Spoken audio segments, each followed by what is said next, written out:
Fox 40 has uncovered more on the driving record of the man police say was responsible for the deadly series crash that killed one student. Bob Moffitt live in the newsroom now with the latest information we're uncovering. Bob?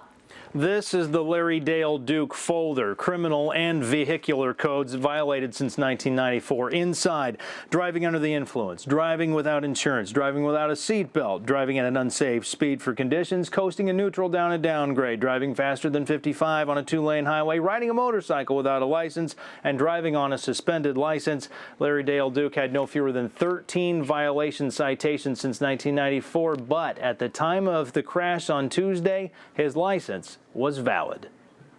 Of the 13 citations, 8 ended with convictions, pleas of no contest, or tickets paid in full since 1994, according to court documents. So should the man who police say wiped out a group of middle schoolers, killing Danielle Leon and seriously injuring one of her schoolmates, been on the road at all? His record shows that he has 2 points from different violations committed in the last couple of years. So 2 points is not enough to suspend his license. Okay, what is enough to suspend his license? It's accumulation of points. If you get 4 points within 1 year, you get 6 points within 24 months, or you get 8 points within 36 months. And even with all those tickets, only 3 of the last 7 had a point attached. It might have been more because of a crash on Highway 99 last September. A man, woman, and their child were all hospitalized. Their attorney, Ross Lampy, says Duke was not charged, but that Duke is named in the CHP report as having been traveling at a speed unsafe for the conditions when he slammed in to the back of this Ford. The husband was taken to one hospital for orthopedic injuries.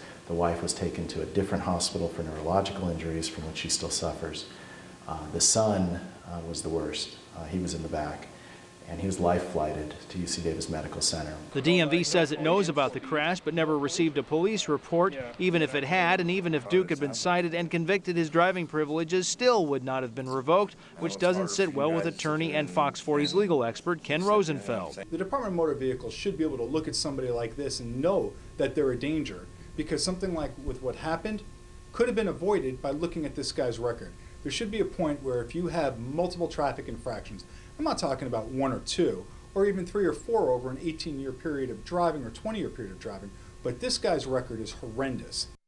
The DMV says a doctor or police officer needs to come forward and contact them in order for them to review a driver's license, or that a judge could have done something earlier. Nancy Zavala was one of the 4 girls who was hit on Tuesday by Duke's truck. Her condition, fortunately, has been upgraded to fair. That's good to hear, Bob, but tonight he still has, even though you've revealed all this, his driver's license. Yes, he does not have enough points compiled over the last year, 2 years, or 3 years in order to warrant, under the current rules and restrictions of the DMV, his license being revoked. All right, thanks a lot, Bob. Pretty unbelievable. The man who murdered Modesto native